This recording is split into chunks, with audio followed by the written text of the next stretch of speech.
আপনারা জানেন সামনে জাতীয় সংসদ সদস্য নির্বাচিত হওয়ার জন্য অলরেডি তফসিল ঘোষণা হয়ে গেছে এবং নির্বাচনের যে তারিখ, ভোটের তারিখ পর্যন্ত আমরা জেনেছি। দেশি বিদেশি ষড়যন্ত্র যদি সামনে আর না হয়, আশা করছি এদেশে নির্বাচিত সরকার আসবে। আমরা এটা কামনা করি, কারণ এভাবে থাকলে আমাদের যারা প্রতিবেশী, এই প্রতিবেশী নামে কলঙ্ক। পৃথিবীতে এরকম প্রতিবেশী আমি আর কোন দেশের পাশে অন্তত দেখি তো নাই, শুনিও না।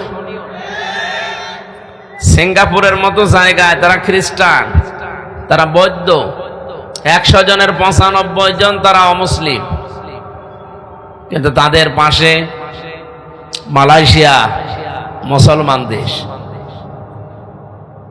আপনি দেখেন শুধু ছোট্ট একটা ব্রিজ দেওয়া, এই যে আমার সাক্ষী, ছোট্ট একটা ব্রিজ দেওয়া, আর আমাদের দেশের পাশে এমন প্রতিবেশী পেয়েছি চারিদিকে শুধু তার কাটা দেওয়া। কি প্রতিবেশী বলেন? প্রতিবেশী প্রতিবেশীর বাড়িতে যাবে না, তার কাটা দেওয়া আছে। আমি যতটুকু লেখাপড়া করেছি, বাস্তবতায় বুঝেছি, মালয়েশিয়া দাঁড়িয়ে গেছে, সিঙ্গাপুর দাঁড়িয়ে গেছে তাদের এই প্রতিবেশী সুলভ আচরণের কারণে, কিন্তু আমরা দাঁড়াতে পারলাম না এই 54 বছরে। আমার যতটুকু জ্ঞান আমাদের প্রতিবেশীর কারণে। সুতরাং বাংলাদেশে নির্বাচিত সরকার না আসলে, আগামীতে এই ষড়যন্ত্র অব্যাহত থাকলে এই দেশে টিকে থাকা বড় কঠিন হয়ে যাবে। এই জন্য নির্বাচিত সরকার আসবে, এই উপলক্ষে যারা নমিনেশন জমা দিচ্ছে এবং দেবে তাদের ভেতরে আমার ডানে বামে 2 জন বসে আছে। বাংলাদেশ জামাত ইসলামী থেকে তারা মনোনয়ন পেয়েছে। আমি তাদের নাম ওইভাবে ঘোষণা দিলাম না, নির্বাচন কমিশন থেকে আমাদেরকে প্রচারণা এবং সভা সমাবেশ মিছিল মিটিং যেগুলো করা দরকার নিজ এরিয়ার ভেতরে, এগুলো অলরেডি আমরা জানি বন্ধ হয়ে গেছে। যেন আমার আসনের ভেতরে আমি কিন্তু এগুলো আর করি না।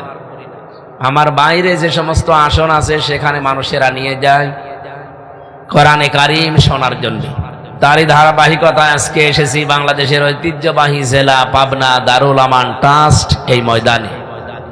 সুতরাং যারা আমরা আজকে আসলাম, আমরা খুশি না বেজার? জবান খুলে বলেন আলহামদুলিল্লাহ।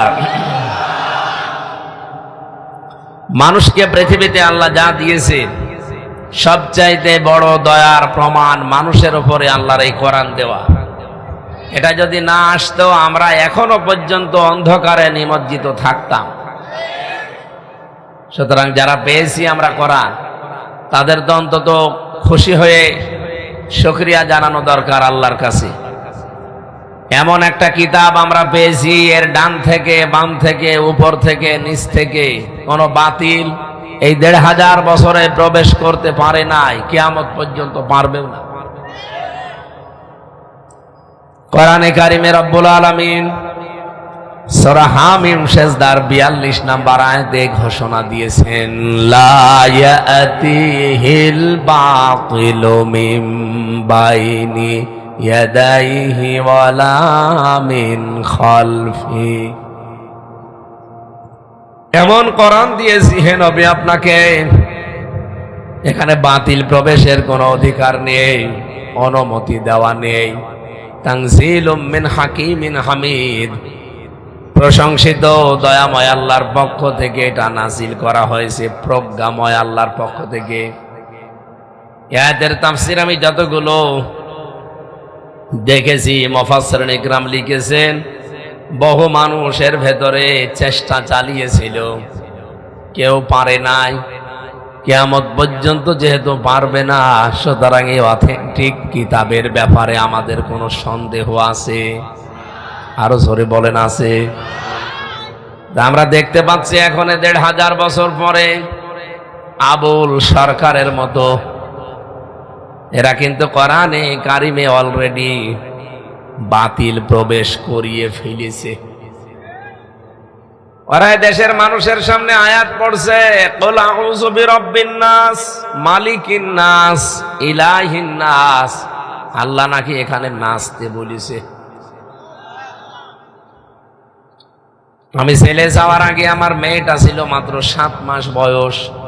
জেল থেকে বের হয়ে এখন ওর বয়স হয়ে গেছে প্রায় 4.5-5 বছর।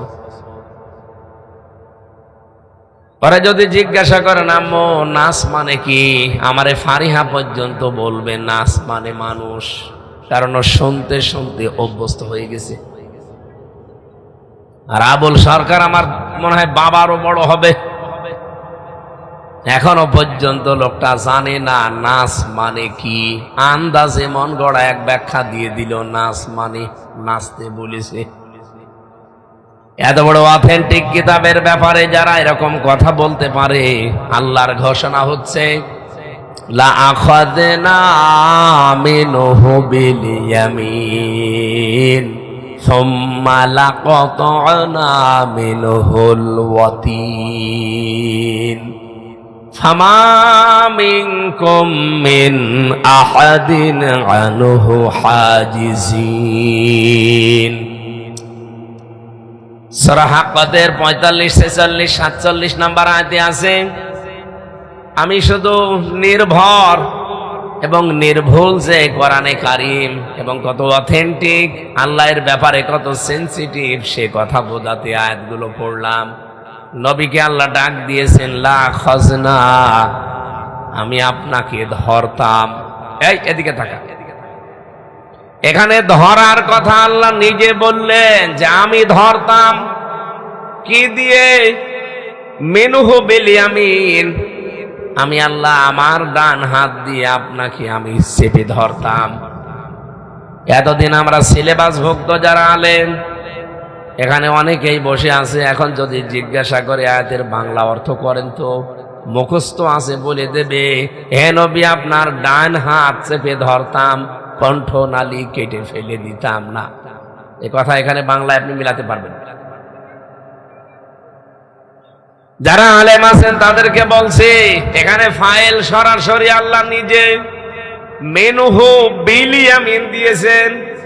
বি মানে দ্বারা, দিয়ে, কর্তৃক, 33টা অর্থ পাবেন এই বা শব্দের। আল্লাহ পাক বলেন হে নবী আমি আমার ডান হাত দিয়ে আপনাকে চেপে ধরতাম। আপনার ডান হাত ধরতাম না, আমার ডান হাত দিয়ে ধরতাম। আমার প্রশ্ন হচ্ছে, আল্লাহর ডান হাত আছে, বাম হাত নেই। জবান খোলেন। আল্লাহ মিনহু বিশমাল দিতে পারতেন যে আমি কিন্তু আপনাকে আমার বাম হাত দিয়ে চেপে ধরতাম।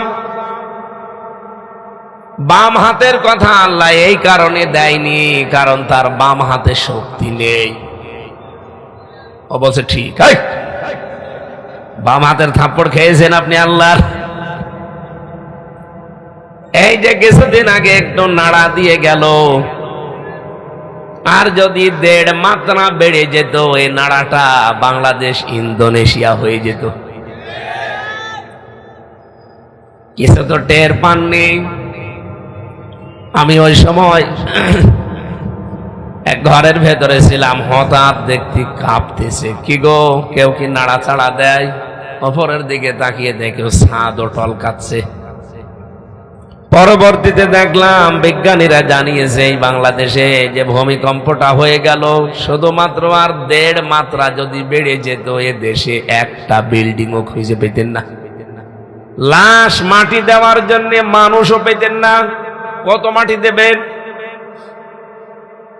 আল্লাহর বাম হাতেও শক্তি আছে, কিন্তু ডান হাতের কথা কেন দিলেন? মুফাসসির লিখেছেন যে জিনিসের উদাহরণ দিলে মানুষ সহজে বোঝে, আল্লাহ সেই উদাহরণটা কোরআনে সেট করেছেন। আমরা সচরাচর দেখি আমাদের বাম হাতের চাইতে ডান হাতের শক্তি বেশি না কম? গুরুত্বপূর্ণ এবং কঠিন কাজগুলো আমরা কিন্তু বাম হাত দিয়ে না ডান হাত দিয়ে করি।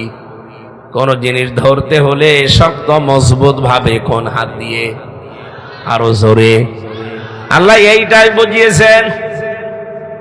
আল্লাহ পাক বলেন অবশ্যই আমি ধরতাম।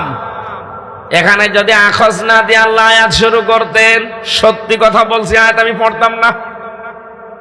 দেখেন তো, আয়াত শুরুই করেছেন লা আখজ না, তাকিদ দিয়ে। অবশ্যই আমি আল্লাহ ধরতাম আমার ডান হাত দিয়ে, হে নবী, আপনাকে, তার মানে মজবুত করে, শক্ত করে। সুম্মা লাকাতানা মিনহুল ওয়াতিন, শুধুমাত্র ধরতাম না, আপনি যেই ধমনী দিয়ে কথা বলেন, এই জহবাই কণ্ঠনালী, এটা আমি কেটে ফেলে দিতাম। আয়াতটা পড়ার পরে আমি চমকে গেছি, আল্লাহ কি বললেন।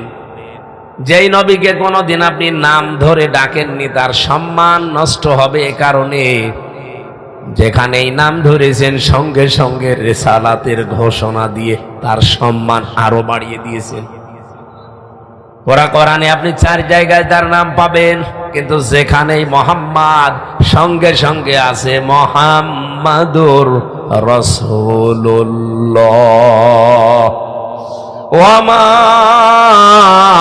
মুহাম্মাদুন ইল্লা রাসূল মা কানা মুহাম্মাদুন আবা আহাদিম মির রিজালিকুম ওয়ালাকির রাসূলুল্লাহ।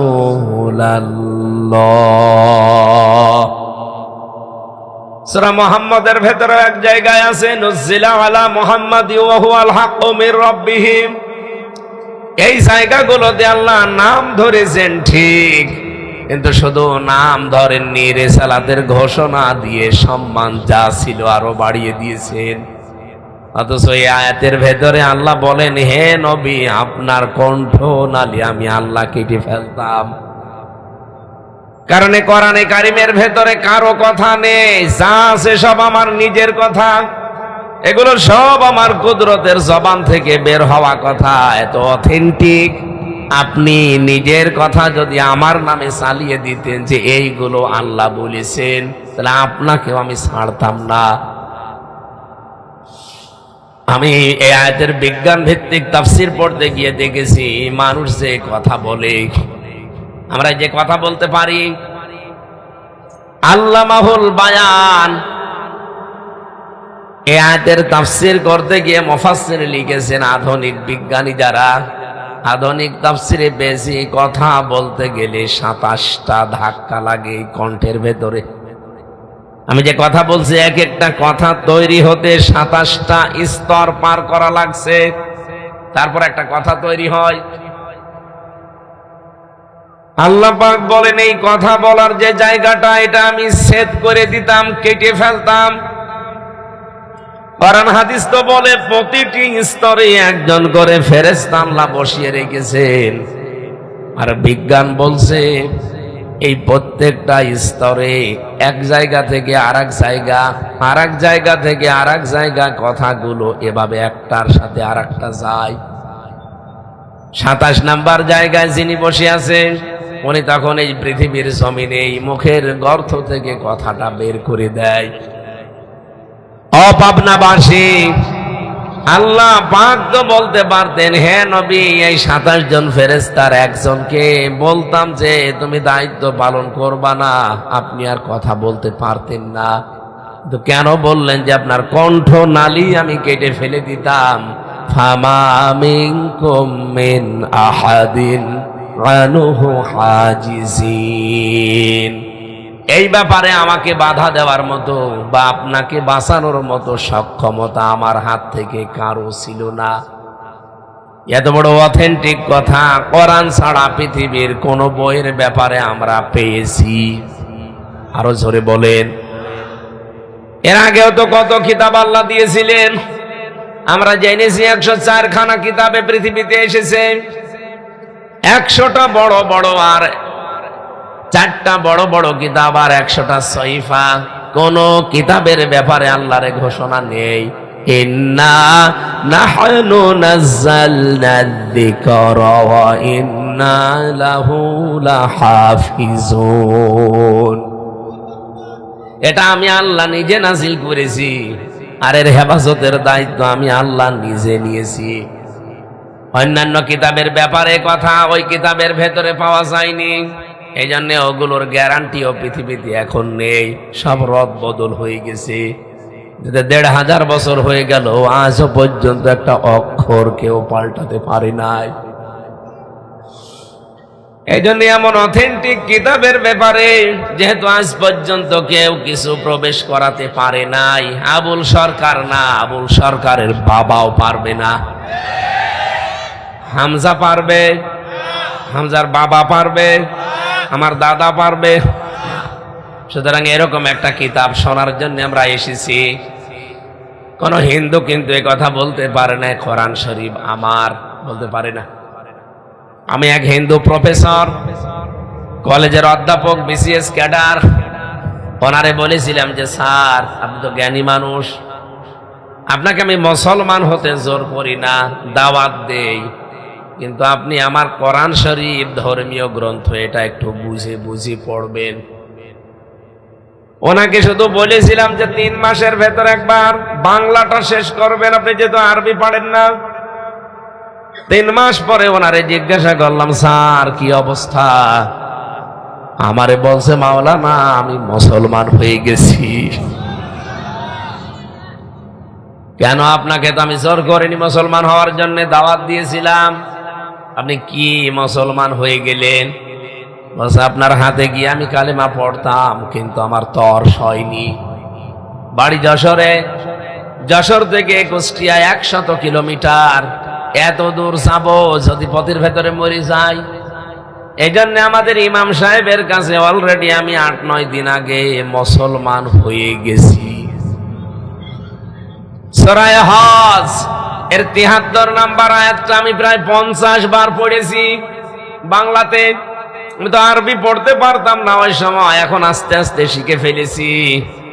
50 বারের উপরে আয়াতটা আমি পড়েছি। যতবার পড়ি ততবার আমার ভেতরে নাড়া দেয়। আল্লাহ রাব্বুল আলামিন একটা উদাহরণ দিয়েছেন এখানে। কোরআনে যত উদাহরণ দেওয়া আছে প্রায় 250টা। আমি সেই কয়টা উদাহরণ পড়েছি, আমি দেখেছি কোন মানুষ যদি এভাবে বুঝে বুঝে পড়ে পৃথিবীর কোন ধর্মে সে আর থাকতে পারে না। ইসলাম বাদ দিয়ে তার কাছে কোন ধর্ম সঠিক মনে হবে না।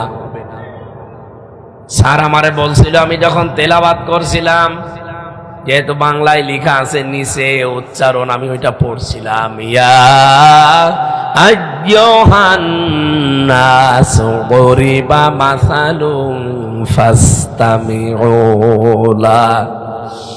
আল্লাহ পাক বলেন, হে মানব মণ্ডলী, ইয়া আইয়ুহান নাস, হে মানব মণ্ডলী, গরিবা মাসালুন ফাসতামিউ লা। একটা উদাহরণ তোমাদের সামনে আমি পেশ করছি, খুব ভালো করে উদাহরণটা শুনবে। বলেন তো উদাহরণ দিচ্ছে কে? এই উপমাটা আল্লাহ নিজে দিয়েছেন।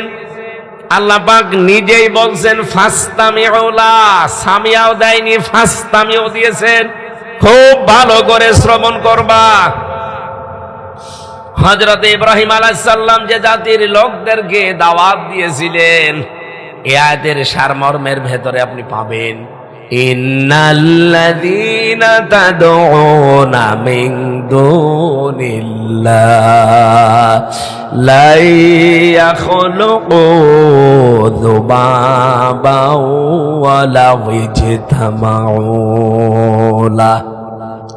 নিশ্চয় যারা আল্লাহ ছাড়া অন্য কারো ইবাদত করে, আল্লাহ ছাড়া অন্য কারো আইন মানে, এদিকে তাকান, ইবাদতের যতগুলো অর্থ আমি পেয়েছি তার ভেতরে আইনও। আল্লাহ বাদে যারা অন্য কারো ইবাদত করে, অন্য কারো আইন মানে, গোলামি করে, মাথা নত করে, মেনে নেয়, লা ইয়াখলুকু যুবাবা। আল্লাহ যদি ইয়াখলুকু যুবাবা দিত, আমরা আলেম যারা আছি অর্থ করে ফেলতাম। লান দিলেন কেন? মজারের আগে লান আসলে অর্থ হয় জীবনেও হবে না। ইয়াখলুকু এটা মজারে যেহেতু 2টা কাল আছে, এর ভেতরে বর্তমান, ভবিষ্যৎ, প্রেজেন্ট, ফিউচার। আল্লাহ পাক জানাতে চেয়েছেন কখনোই তারা একটা মাছি বানাতে সক্ষম হচ্ছে না, হবে না। যদি দুনিয়ার সব দেবতাকে তারা এক জায়গায় করে। পৃথিবীতে 257টা রাষ্ট্র, এদিকে তাকান,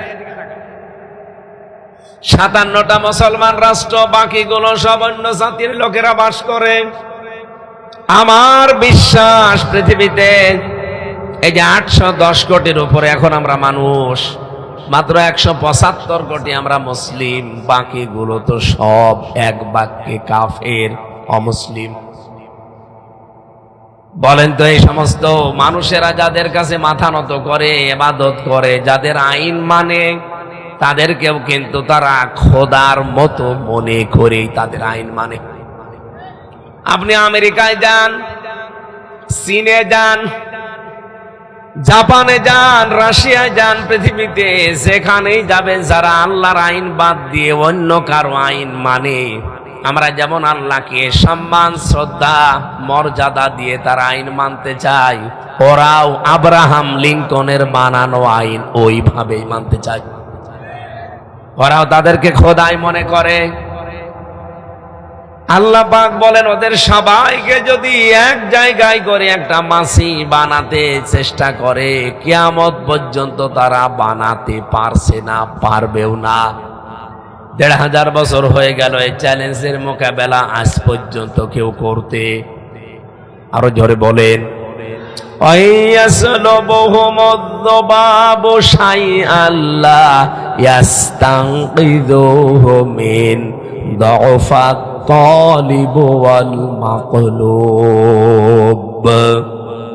এমনকি তাদের সামনে থেকে কেউ যদি মাছি এসে কিছু ছিনিয়ে নেয়, সেটা তারা আটকাতেও পারে না, ছিনিয়ে নিতেও পারে না।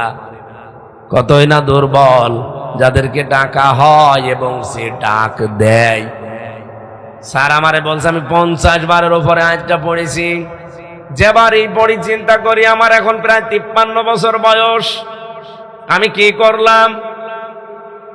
সারাটা জীবন এদেরকে আমি নিজের হাতে বানিয়েছি, বাঁশ দিয়ে, খড়কোটা দিয়ে, নিজে রংচং করেছি, নিজে 8টা 10টা হাত বানিয়েছি, 2টা পা বানিয়েছি। আমারও পা 2টা, আমার হাত 2টা, আমি ধরতে পারি, হাঁটতে পারি। এদের পা 2টা, হাত 10টা, দাঁড়াতেও পারে না, ধরতেও পারে না, বাঁশ দেওয়া লাগে। এই কথা বলছেন না, জায়গা মতো বাঁশ দিয়ে খাড়া করে রাখা লাগে। পাবনাতে অন্য ধর্মের যারা আছেন, আপনি মন খারাপ করবেন না, বাস্তবতা এটা। আপনাদের জাতি ভাই আমাকে শোনাচ্ছিল যে আমি নিজে বানালাম, কিন্তু দাঁড়াতে পারে না, ধরতে পারে না। আমার 2টা হাত দিয়ে আমি ধরি, তাদের 10টা হাত দিয়ে তারা ধরতে পারে না। কেন? আমি, আমার বিবেকটা কাজ করে না। যতবার পড়ি ততবার নাড়া দেয়। শেষ পর্যন্ত দেখলাম আর দেরি করা ঠিক হবে না, কুষ্টিয়াতে যেতে দেরি হয়ে যাবে। আমার ইমাম সাহেবের কাছে আমি অলরেডি মুসলমান হয়ে গেছি। এমন সম্মোহনী শক্তি কোরআনের ভেতরে আল্লাহ দিয়ে পাঠিয়েছেন, এটা যাতে রেকর্ড হচ্ছে। সারা পৃথিবীর সব মানুষদেরকে দাওয়াত দিলাম, আসেন। মুসলমানদেরকেও দাওয়াত দেই, কারণ অনেক মুসলমান জানার পরও না জানার ভান করে আছে, আর অনেক মুসলমান জেনে শুনে বুঝে কোরআনের বিরোধিতায় লিপ্ত আছে। পাবনাতে নেই? বলেন বলেন। সূরা আনামের 34-35 নম্বর আয়াতের তাফসীর পড়ছিলাম। পাবনাবাসী একটু দেখেন তো আয়াতের সাথে বাংলাদেশে কারো জীবন মেলে কিনা। আমার মনে হয় অনেকের জীবন মিলবে। পাবনাতে হয়তো এখন আর নেই, তারপরও সামনে আসতে পারে। দেখেন, আমি বলি আগে, قد نعلم إنه لا يحزنك الذي يقولون فإنهم لا يكذبونك ولكن الظالمين بآيات الله يجحدون। বলেন আল্লাহু আকবার।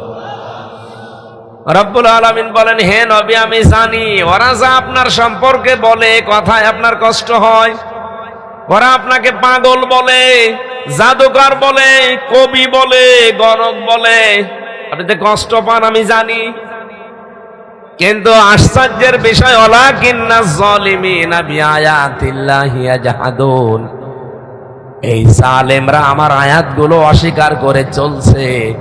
লা ইউকাযযিবুনাকা, ওরা কিন্তু আপনাকে আজ পর্যন্ত মিথ্যাবাদী বলতে পারে নাই।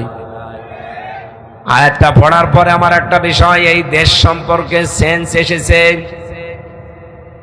আজ 83 বছরে একামতে দিন এই বাংলাদেশে কায়েম করার জন্য যারা চেষ্টা চালাচ্ছে, আপনি দেখেন তাদেরকে বিভিন্ন দোষ হয়তো এ দেশের বহু মানুষ দেশি বিদেশি ভাবে দিয়েছে, কিন্তু আজ পর্যন্ত কেউ বলতে পারে না যে এরা চাঁদাবাজ। আপনি বলেন, আজ পর্যন্ত কেউ বলতে পারে নাই যে এরা ধর্ষক। হ্যাঁ, বানানো মিথ্যা মামলা দিয়ে টেকে নাই। এই কথা বলেন না কেন? শুধু বাংলাদেশ এখন না, সারা পৃথিবীর মানুষ এখন জানে একামতে দিন বাংলাদেশে যারা কায়েম করতে চায় তারা আর যাই হোক সাদাবাজি করে না। আমার কুষ্টিয়াতে বহু মানুষ এখন অলরেডি জোট বেঁধে ফেলেছে যে বিশ্বাস করি আপনাদের জীবনে সাদাবাজির মতো এই অপরাধ নেই, এজন্য রায় যদি দেওয়া লাগে, সাক্ষী যদি দেওয়া লাগে, আপনাদেরকেই দেব।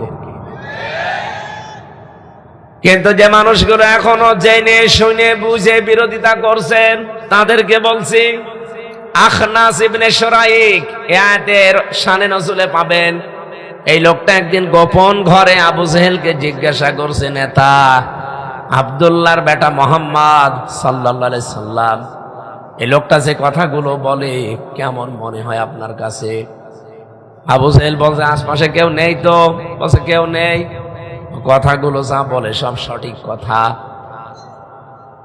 আবু জেহেল ওই দিন একটা কথা বলেছিল, আমি যদি একটু সুর করে বলি আপনারও মনে হবে এটা কোরআনের আয়াত অথবা হাদিস। আবু জেহেল বলেছে, আলা আবু জেহেল আবু জাহাল লাইসা হাদা কালামুল বাশার। এটা কোরআনের আয়াত না, এটা আবু জেহেলের কথা। ওর বন্ধু আখনাস ইবনে শুরাইককে ডাক দিয়ে বলছে, বেটা মোহাম্মদ যেটা বলে এটা ওর কথা না, এটা মানুষের কথা না, এটা আসমান থেকে আসে। ওই সময় সঙ্গে সঙ্গে আখনাস বলেছিল, কি বললেন আপনি? আপনি যদি বিশ্বাসই করেন যে মোহাম্মদের কথা এটা না আসমান থেকে আসে, সত্য কথা, আপনি মানেন না কেন? মানুষদেরকেও আপনি মানতে দেন না। আবু জেহেল ওই দিন বলেছিল, এই কারণেই তুই কর্মী আর আমি নেতা। ওর কথা যদি আমি সব মেনেই নেই তাহলে আমার চেয়ার থাকে। আমি তো এই কারণে মানি না, মানলে আমার চেয়ার থাকবে না। জনগণকেও আমি মানতে দেই না, কারণ জনগণ মেনে নিলে আমার চেয়ার রাখবে না। আবু জেহেল যে বিরোধিতা করেছিল না বুঝে না জেনে, কথা বলেন না কেন? বুঝে শুনে জেনে। আমার মনে হয় পাবনাতে বহু আবু জেহেল পাবেন, তারা জেনে শুনে বুঝে কোরআনওয়ালাদের সাথে বিরোধিতা করে। ওরা নিজেরাও জানে আমির হামজা জীবনেও কোরআন হাতে নিয়ে মিথ্যা কথা বলতে পারবে না। ওরা নিজেরা বিশ্বাসও করে, নিজেদের ভেতরে আলাপ আলোচনায় যখন বসে কথা ওরা বলে আমার নিজের কানে শোনা, কারণ ওদের নিজেদের দলের লোক রেকর্ড করে এসে আমারে শুনিয়েছে, এই দেখেন নেতা কি বলে। কিন্তু না, বলছে এগুলো মানুষ যদি জানে তাহলে আমাদের যে আদর্শ এটা তো বস্তা পচা আদর্শ, এই আদর্শ চলবে না ওদের কাছে। ওরা যাকে আদর্শ মানে তিনি পৃথিবীর শ্রেষ্ঠ মানুষ, তারাও বিশ্বাস করে। কিন্তু কথা মানতে গেলে আমাদের তো চেয়ারে জীবনেও বসা হবে না। চেয়ারে বসতে আপনাদেরকে আমরা নিষেধ করি না, আপনি এসে চেয়ারে বসেন, শুধু গ্যারান্টি দেওয়া লাগবে এই দেশ চলবে আল্লাহর আইন দিয়ে। ইকবাল সাহেব যেভাবে বলতে পারবে, আবু তালেব মন্ডল যেভাবে বলতে পারবে আমরা ক্ষমতায় গেলে দেশ চলবে কোরআন দিয়ে, আপনি বলেন আমি কালকে আপনার পক্ষে রায় চাবো, আপনার পক্ষে মানুষকে বলবো সাক্ষী দেন, ভোট দেন, যাই বলেন। আপনি তো বলেন না। ওপেন আপনি ঘোষণায় দিয়েছেন যে আমরা শরিয়া আইনে বিশ্বাস করি না। আপনি যদি বলতেন আমি বিশ্বাস করি না, তাও কিছু বলতাম না। আপনি তো বললেন আমরা, এই জায়গায় তো ঝামেলা। তার মানে আপনার সাথে যারাই আছে তাদের ওই একই কথা, আপনার কোরআনকেই বিশ্বাস করেন না। আপনার পক্ষে আমি কথা বলবো কোন সেন্সে? আমারে কি পাগলা কুকুরে কামড় দিয়েছে? আপনার সাথেও সম্পর্ক আমার যেমন, আবু তালেব মন্ডলের সাথেও সম্পর্ক আমার ওই রকমই। ওনাকে ভালোবাসি শুধুমাত্র উনি আল্লাহর আইনে জমিনে চাই এ কারণে, আর আপনি চান না এই কারণে আপনাকে আমি ঘৃণা করি। আল্লাহর কসম এছাড়া আর কোনো কারণ নেই। আপনি আজকে ওপেন ঘোষণা দেন পাবনার এই দারুল আমান ট্রাস্টের এই গেটে দাঁড়িয়ে, আগামীতে যদি আমরা যেতে পারি কোরআন ছাড়া অন্য কোনো বিধান চলবে না। আজকেই বাংলাদেশের সবাইকে বলবো এক হয়ে যান। তা আপনি আল্লাহর বিরুদ্ধে গেলে আপনাকে আমি মেনে নেব না। আপনি তো কেউ না, আমার বাবা গেলেও বাবাকে আমি মানি না। এই কথা বলেন না কেন? আবু জেহেল জেনে শুনে বুঝে বিরোধিতা করেছিল, আপনিও দেখছি জেনে শুনে বুঝে টক শোতে বসে বসে বিরোধিতা করেন। তা আপনি আর আবু জেহেলের ভেতরে পার্থক্য কি? কোনো পার্থক্য নেই। আমার মনে হয় আপনার নামটা আবু জেহেলের নাম যেমন পাল্টানো হয়েছিল, ওর নাম ছিল আবুল হাকাম, নাম হয়ে গেছে আবু জেহেল। আপনার নামও নবীর একটা উপনাম, ওই নামও পাল্টিয়ে এরকম একটা কিছু দেওয়া দরকার।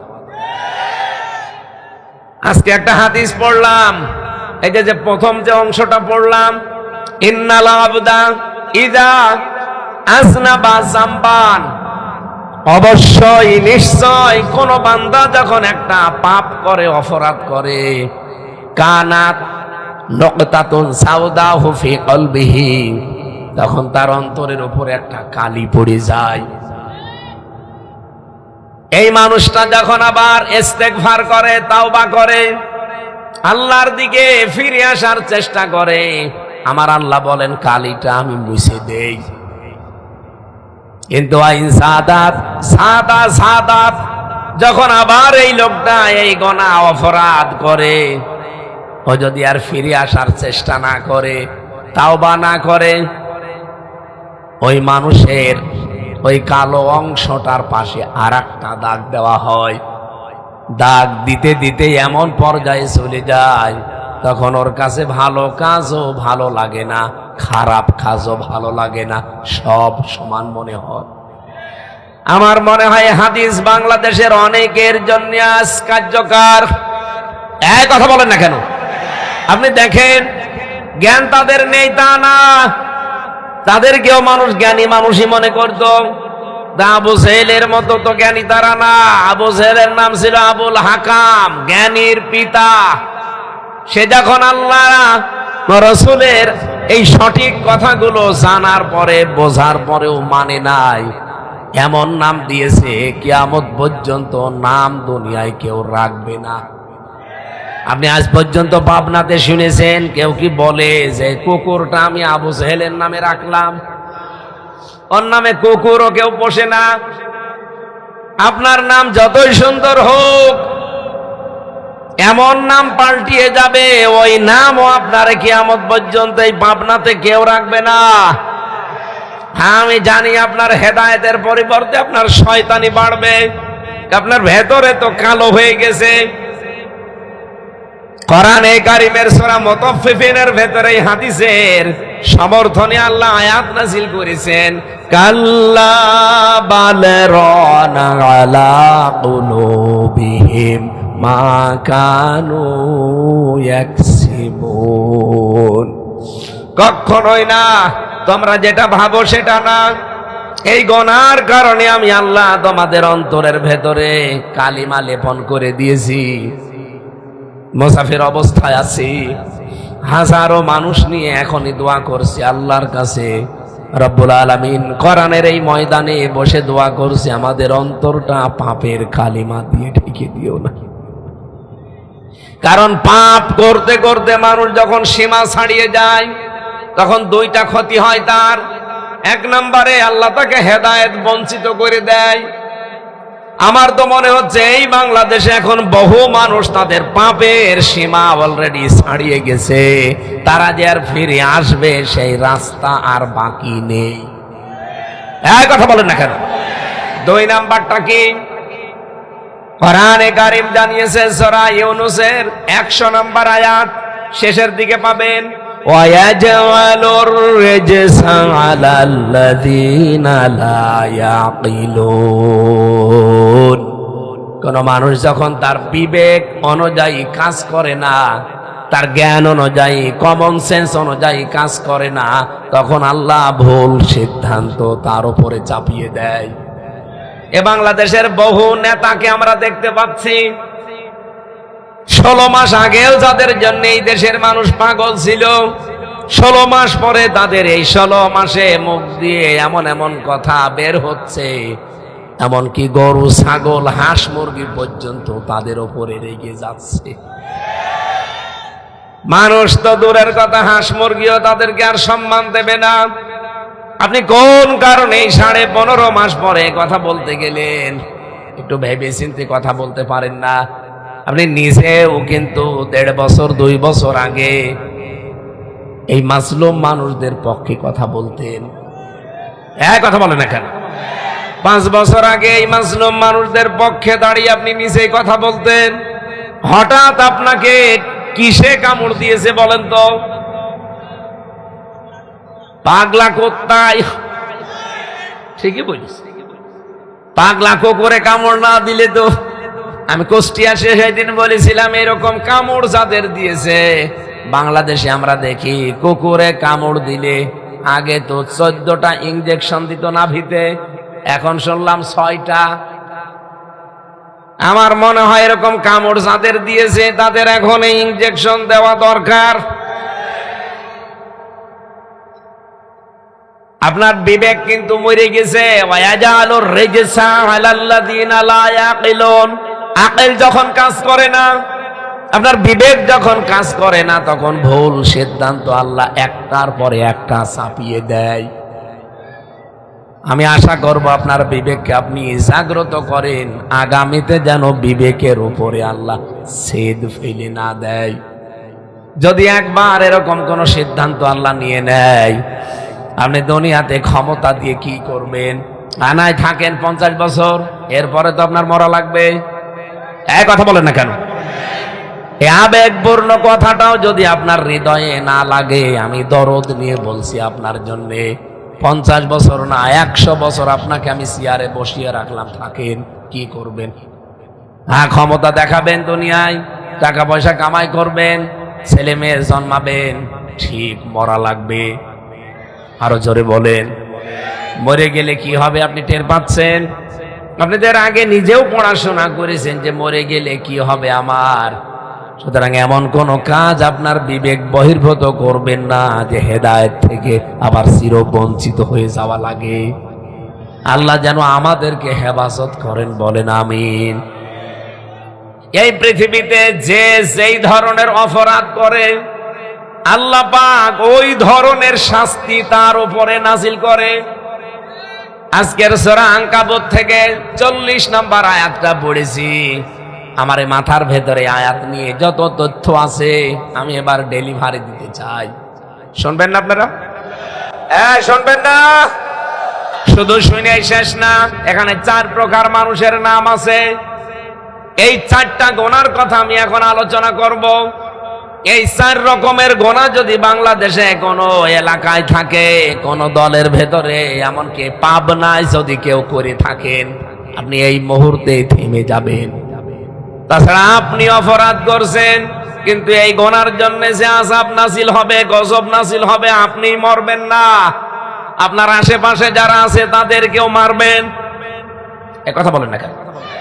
আজকে এই ট্রাস্টের ময়দানে দাঁড়িয়ে বুক উঁচু করে কথাগুলো বলা লাগছে। এই কারণে অনেকে বলে, হ্যাঁ এই কথা বলার দরকার কি, কবরের কথা বলতে পারেন না? পারতাম। 2 তলা নৌকা চলছে, উপর তলায় আমরা 3 জন বসে আছি, নিচতলাতে আরো 8-10 জন আছে।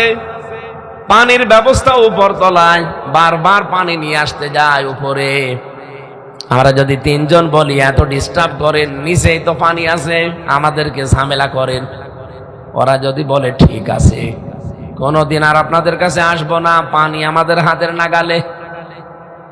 যে যদি একটা টকটা ফুটো করে নেয়, ভেঙে ফেলে, পানি উঠবে না? কথা বলছেন না কেন? উপরে আমরা 3 জন বসে যদি সুবহানাল্লাহ, আলহামদুলিল্লাহ, আল্লাহু আকবার পড়ি, আমার মনে হয় পানি ওঠা বন্ধ হয়ে যাবে। এখন যদি উপরে 3 জন মিলে ওদেরকে বাধা না দেয়, ওই ফোঁটা যদি বন্ধ না করি, বলেন তো ওরাই শুধু মরবে না আমাদের নিয়ে মারবে? দেশের অবস্থা এখন এই। আপনি নিচে গোনা করতেন, কোনো অসুবিধা আমারও নেই। আপনি জাহান্নামে যেতে চান না, কিন্তু আপনি তো একা যাচ্ছেন না। আপনার এই সমস্ত অপরাধের কারণে আল্লাহ যে গজব নাজিল করবে, আপনিও মরবেন, আমারে নিয়ে মরবেন। এই জন্য আমাকে নিজের বাঁচতে হলেও আপনাকে বাধা দেওয়া লাগবে, পানি যেন নিচ থেকে না ওঠে। এই ফোঁটাগুলো আমরা এবার বন্ধ করতে চাই। এটা যদি কারো কাছে রাজনীতি মনে হয় হোক, এটা যদি কারো কাছে মনে হয় যে এটা ধান্দাবাজি হোক, আপনার ধান্দা আর আমার ধান্দা এক না। এক কথা বলেন না কেন? আবু জেহেল ক্ষমতায় ছিল, বিশ্ব নবীও ক্ষমতায় ছিল। আবু জেহেল ক্ষমতায় ছিল যে ধান্দা করে, বিশ্ব নবী ক্ষমতায় গিয়েছিলেন ওই ধান্দা করে। বলেন বলেন, আপনারা যে কথা আমাদের উপরে চাপিয়ে দেন, এটা দাহা মিথ্যা কথা, একটা অপবাদ। আমাদের ক্ষমতা দুনিয়া ভোগ করার জন্য না, দুনিয়া ভোগ করার বহু লাইন আছে আমাদের। আল্লাহর কসম, এই পৃথিবীতে বেশি বেশি সম্পদ কামাই করব, বেশি বেশি বিয়ে করব, এজন্য ক্ষমতা চাই না।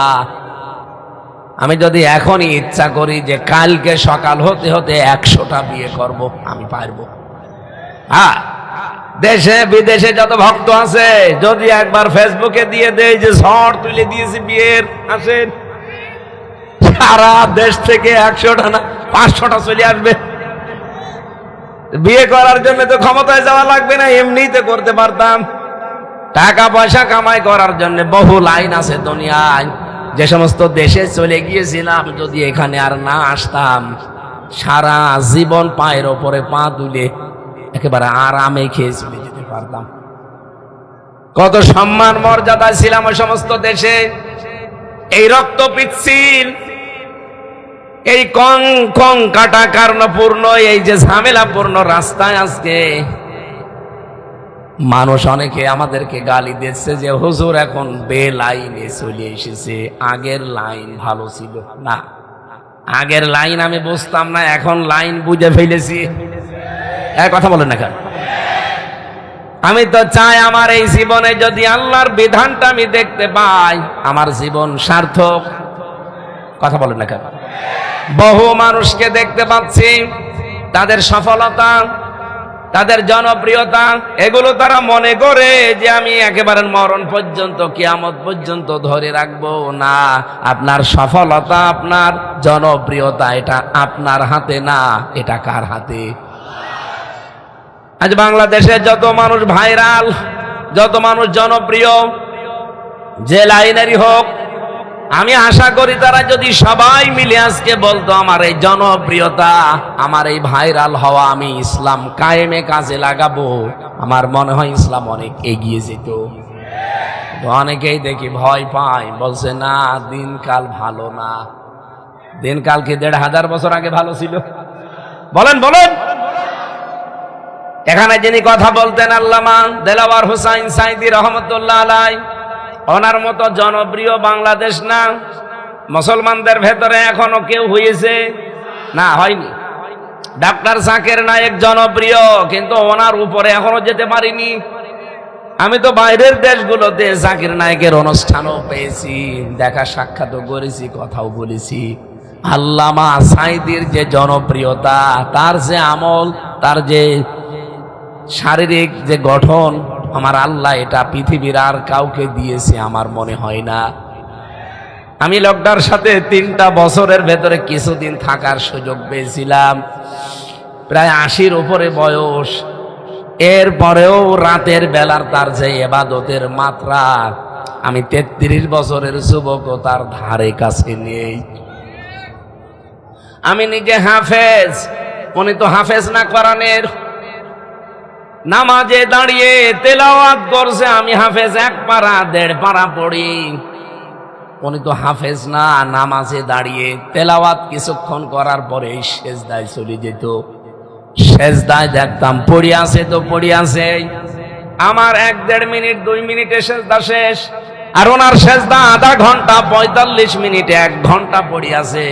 শুধু ওই যে খাবার পানি দিয়ে নিচে জাল দিলে যেভাবে উতলাতে থাকে, গম গম করে আওয়াজ হয়, শুধু এরকম আওয়াজ শোনা যায় কান্নার। কি বলে উনি জানে আর আল্লাহ জানে। কয়েকদিন আমি দোয়া শুনেছিলাম, উনি মোনাজাতে দোয়া করছিলেন, আল্লাহুম্মা ইন্নী আসআলুকা শাহাদাতান ফি সাবিলিক। রব্বুল আলামিন, সাধারণ মরণ আমারে দিও না, আমাকে মরণ দিলে শাহাদতের মরণ দিও। ওনাকে আল্লাহ সাধারণ মরণ দিলে দিতে পারতেন, কিন্তু মরণ দিয়েছে দেখেন জালেমদের হাতে, শাহাদতের মরণ। বলুন, আল্লামা সাঈদী এমনি যদি মরে যেতেন ঈমান নিয়ে, আমি কোরআন হাদিস পড়ে যতটুকু জেনেছি, উনি মরে গেলে কবরে দিয়ে দিতাম, ঘুমিয়ে পড়তেন, এই শেষ। ফেরেশতারা এসে বলতো আপনি ঘুমান। দোলো ভাই যেমন বাবুকে নিয়ে ঘুমিয়ে পড়ে, ওইভাবে আপনি ঘুমিয়ে পড়েন। এতটুকু, এর আগে পরে আর কিছু নেই। কিন্তু উনি যদি শাহাদতের মরণ পেয়েছে, উনি কিন্তু ঘুমাননি। এজন্য শহীদ যারা হয়, আপনি কোনোদিন জবান দিয়ে বলতে পারবেন না যে ও মরে গেছে। ওয়ালা তাকুলু লিমান ইউকতালু ফি সাবিলিল্লাহি আমওয়াত। আল্লাহ পাক সূরা বাকারার ভেতরে জানিয়েছে, যারা শাহাদত বরণ করে, আমি আল্লাহর জন্য যারা জীবন দেয়, এদেরকে মরা, মরে গেছে বলবা না, বরং এরা জীবিত। ওয়ালা হায়াউন ইনদা ওয়ালা হায়াউ ওয়ালাকিন লা তাশউরুন। এরা তো জীবিত এবং আমি আল্লাহ নিজে তাদেরকে, তারা জীবিত, কিন্তু তোমরা টের পাও না, বোঝো না। মানুষ যেহেতু মুখ দিয়ে কথা বলার পরে আর একটা জায়গা আছে, সেখানে ধারণা করতে পারে, তার নাম অন্তর। এই জন্য আল্লাহ অন্তরের ওপরে, ধারণার উপরেও নোটিশ দিয়েছেন, ওয়ালা তাহসাবান্নাল্লাযীনা কুতিলু ফি সাবিলিল্লাহি আমওয়াতা বাল আহইয়াউন ইনদা রাব্বিহিম ইউরযাকুন। সূরা আলে ইমরানের ভেতরে এসেছে, এ ধারণাও করবা না, যারা আমি আল্লাহর জন্য জীবন দিয়ে গেল, এরা মরে গেছে, তোমরা তো টের পাও না। এই মানুষগুলো আমি আল্লাহ নিজে তাদেরকে রিজিক দেই। বলেন সুবহানাল্লাহ। আল্লামা সাঈদী বলেন তো, এমনি যদি ঈমান নিয়ে মরে যেতেন, জেলের ভেতরে ঘুমিয়ে পড়তেন, খাবার খেতেন না, কিন্তু শাহাদতের মরণ পাওয়ার কারণে কিয়ামত পর্যন্ত উনি জীবিত এবং আল্লাহ নিজে ওনাকে খাওয়াবে। এগুলো আল্লাহ এমনি এমনি দেন না। وَلِيَعْلَمَ اللَّهُ الَّذِينَ آمَنُوا وَيَتَّخِذَ مِنكُمْ شُهَدَاءَ وَاللَّهُ لَا يُحِبُّ الظَّالِمِينَ। আল্লাহ পাক বলেন, তোমাদের ভেতরে যাদের জীবন যৌবন আমি আল্লাহর কাছে ভালো লাগে, যাদের কাজ কারবার অ্যাক্টিভিটিস আমি আল্লাহর পছন্দ হয়, এই ইমানদার মানুষগুলোকে আমি এমনিতেই মরণ দেই না, তাদেরকে শাহাদতের মরণ দিয়ে আমি আল্লাহ ধন্য করি। সুতরাং যুগে যুগে যারা আল্লাহ আর ইসলামের জন্য জান মাল বাঁচি রেখে এ জমিনে যারা জীবন দিয়ে যাচ্ছেন, আপনারা মরে যাননি, আপনারা জীবিত, এবং কিয়ামত পর্যন্ত আল্লাহ আপনাদেরকে খাওয়াবে। এই জন্য আমাদের কোনো আফসোস নেই। আফসোস এই জায়গায় যে চর্মচোখে আজ পর্যন্ত 54 বছরে আমরা দেখতে পেলাম না যে জমিনটা আল্লাহর আইন দিয়ে চলছে। আমাদের আফসোস এই জায়গায়। ক্ষমতায় আমরা যেতে পারি না, এখন 54 বছর না, যদি 154 বছরও যেতে না পারি কোনো আফসোস নেই। আল্লাহর কসম আমার সামনে কোরআন, 1000 বছরও যদি যেতে না পারি কোনো আফসোস নেই। আফসোস এই জায়গায় থাকে যে জীবিত অবস্থায় এ জমিন কোরআন দিয়ে চলছে, দেখতে পারলাম না। এবার যেহেতু আল্লাহ একটা সুযোগ করে দিয়েছে, দেশে বিদেশে এই ষড়যন্ত্রগুলো এবার আল্লাহ মোকাবেলা করবে। বারবার দোয়া করি আল্লাহর কাছে, আল্লাহুম্মা ইন্না নাজআলুকা ফি নুহুরিহিম ওয়া নাউযু বিকা মিন শুরুরিহিম। আল্লাহ, যে ষড়যন্ত্রগুলো চলছে দেশে, এগুলো আমাদের দ্বারা মোকাবেলা করা সম্ভব না, তোমাকে আমরা রাখলাম এই ষড়যন্ত্রের মোকাবেলা করার জন্য। বলেন তো আল্লাহ পারবে কিনা? আরো জোরে বলেন পারবে কিনা? আমার বিশ্বাস এই কোরআনের উপরে 100%। আমি এখানে পড়েছি যারা জমিনে মাজলুম, যাদের উপর অত্যাচার করা হয়, আল্লাহ কয়েকটা সিদ্ধান্ত তাদের ব্যাপারে নেন। 1 নম্বরে তাদেরকে আল্লাহ জমিনের নেতা বানিয়ে দেন। এই 15.5 মাসে অলরেডি বাংলাদেশে ইসলামের অনেক জায়গায় নেতৃত্ব আল্লাহ অলরেডি দিয়ে দিয়েছেন। এর প্রমাণ ডাকশো, চাকশো, জাকশো, রাকশো। এই কথা বলেন না কেন? আয়াতের পরবর্তী শব্দ আনা জাআলাহুমুল ওয়ারিসিন, আমি জমিনের উত্তরাধিকারী তাদেরকে বানাবো। বানাবে কে? আরো জোরে, এই দেশের জনগণ বানাবে। সরাসরি এখানে দায়িত্ব ফাইল বা কর্তা আমার আল্লাহ নিজে। জমিনের নেতৃত্ব আল্লাহ বলেন তাদেরকে আমি নেতা বানাবো, এবং এই জমিনের উত্তরাধিকারী আমি আল্লাহ নিজে তাদেরকে বানাবো। এই জন্যই তো চিন্তা নেই। আল্লাহ যখন দায়িত্ব নিয়েছে, প্রথমটা তো আল্লাহ অলরেডি দেখিয়ে দিয়েছে। নেতা অলরেডি সারা বাংলাদেশে এখন ইসলাম। এই কথা বলা লাগবে, সারা বাংলাদেশের নেতা এখন ইসলাম। এদেশের উত্তরাধিকারীরা এখন ইসলামপন্থী যারা, তারা। আপনি যত ষড়যন্ত্র করেন, আপনার এই ষড়যন্ত্র সফল হবে না, কারণ আপনার ভেতরে হয়তো দাদারা আছে আর আমার পেছনে আছে স্বয়ং আল্লাহ। 3 নম্বরের সিদ্ধান্ত আল্লাহর, অনুমাক্কিনা লাহুম ফিল আরদ। আল্লাহ পাক বলেন জমিনের শাসন ক্ষমতায় তাদেরকে আমি বসাবো। এই আয়াত আমি এখন বানালাম, আপনি কোন হুজুর নিয়ে এসে বসিয়ে রাখবেন, রাখেন। অনুমাক্কিনা লাহুম ফিল আরদ, এখানে ফাইল কর্তা সরাসরি আল্লাহ নিজে। আল্লাহ পাক বলেন এই জমিনের শাসন ক্ষমতায় আমি তাদেরকে বসাবো। কেন বসাবো তাও আল্লাহ ব্যাখ্যা করছেন। অনুরিয়া ফিরআউনা ওয়া হামানা ওয়া জুনুদাহুমা মিনহুম মা কানু ইয়াহদারুন। আমি ফেরাউনকে দেখাতে চাই। কাকে? আরো জোরে, হামানকে দেখাতে চাই। আল্লাহ পাক বলেন 3 নম্বরে তাদের সৈন্য বাহিনীদেরকেও আমি দেখাতে চাই, যাদের ব্যাপারে সবচাইতে বেশি আশঙ্কা করত, ভয় পেত, তাদেরকে জমিনের শাসন ক্ষমতা দিয়ে আমি তাদেরকে দেখাবো। আমার তো মনে হচ্ছে আয়াত এবার আল্লাহ আমাদেরকে দেখাবে। ফেরাউন হয়তো নেই, কিন্তু তার প্রেতাত্মা আছে। এই কথা বলেন না কেন? আমি ফেরাউনের জীবনী পড়তে গিয়ে পেয়েছি, তার জামানায় এরকম ভয়ঙ্কর অবস্থা ছিল না যে বাড়ি থেকে কেউ বের হয়ে গেলে সে আর ফিরে আসবে না। এরকম ভয়ঙ্কর অবস্থা ফেরাউনের জামানায় ছিল না। হ্যাঁ, বাড়ি থেকে কেউ বের হয়ে গেছে, পাওয়া যাচ্ছে না, অবশ্যই সে ফিরে আসবে। কিন্তু আমরা যে ফেরাউন পেয়েছিলাম, একবার যদি কেউ হারিয়ে যায়, ও গেল। কোথায় যে তারে রাখবে মানুষের কল্পনাও ছিল না যে আয়না ঘর নামে কিছু থাকতে পারে। বলুন, ব্যারিস্টার আরমান 8 বছর মাটির নিচে। আমিও ছিলাম প্রথম দিকে, আমি মিনিটায় ছিলাম, বিগটা আমি দেখিনি, শুনেছি। মিনিটাতেও আমার সাথে যারা ছিল তারা কেউ 3 মাস, কেউ 7 মাস, কেউ 3 বছর পর্যন্ত আমি পেয়েছি।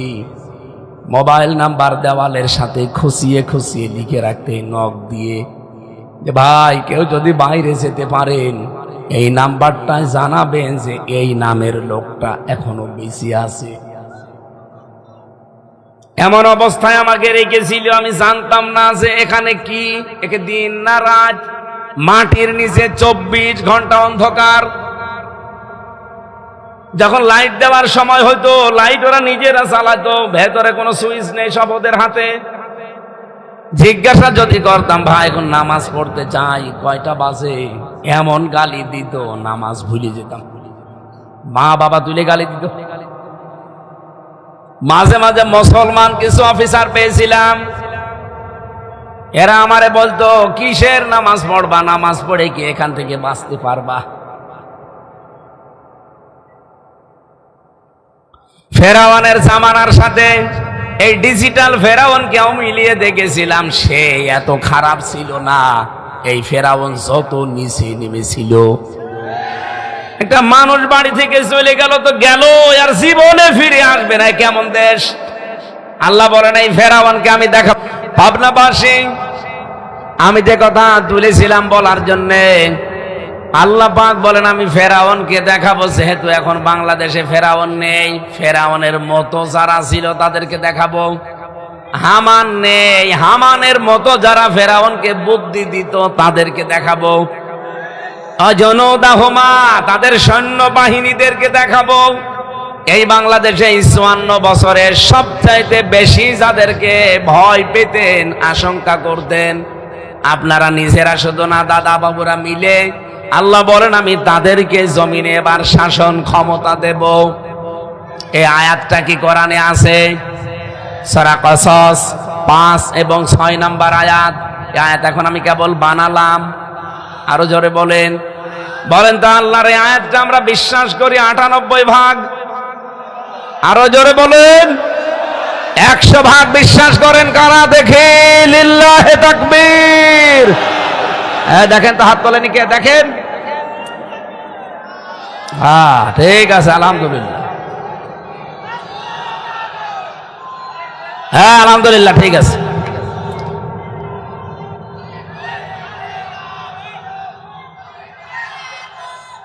পাবনাবাসী এই জন্যে মনের ভেতরে এক বিন্দু বিসর্গ পরিমাণ দুর্বলতা আসে না। আমি বিশ্বাস করি এবার বাংলাদেশে ইসলাম কায়েম হবে। হয় আপনি সাথে থাকলে আপনাকে নিয়ে হবে, যদি সাথে থাকতে না চান আপনাকে বাদ দিয়ে হবে। যতই গলাবাজি করুক, যতই প্রতারণামূলক কথা বলুক, কোনো কথায় কান দেওয়া যাবে না। এই গলাবাজি করা, এই ধান্দাবাজি করা দেশের মানুষ এখন বুঝে ফেলেছে। ইসলাম এবার আসবে, হয় আপনাকে নিয়ে, আর আপনি যদি আসতে না চান আপনাকে বাদ দিয়ে। ইসলাম এবার আসবে। কোন ষড়যন্ত্র আল্লাহর মোকাবেলায় টিকবে? লা মুবাদদিলা লিকালিমাতিল্লাহ। কোন দিন আল্লাহর কালেমা পরিবর্তন হয় না। উনি যখন সিদ্ধান্ত নিয়েছেন এবার আপনাকে দেখাবে।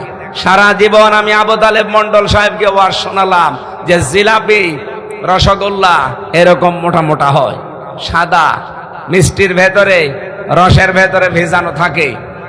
2 ঘন্টা ওয়াজ করার পরে যদি বলি বলেন কেমন লাগে, উনি যদি বলে খেতে দেন না, খালি বলতে বলেন, বলবো কি করে? ওনারা যদি এখন আমি বলি পিটাবো, তাড়াতাড়ি বলেন রসগোল্লা কেমন স্বাদ, বলতে পারবে? আরো জোরে বলেন। সারাটা জীবন আল্লামা সাঈদী এইটাই বুঝিয়েছেন। আমিও সেই 12 সাল থেকে পর্যন্ত খালি 3 বছর জেলে ছিলাম, এটা বাদ দিয়ে এইটাই বোঝাচ্ছি যে কোরআনের সমাজ, কোরআনের রাষ্ট্র কিন্তু কেমন যে হয় আজও দেখাতে পারিনি। আমার মনে হচ্ছে এবার আমরা দেখাতে পারবো।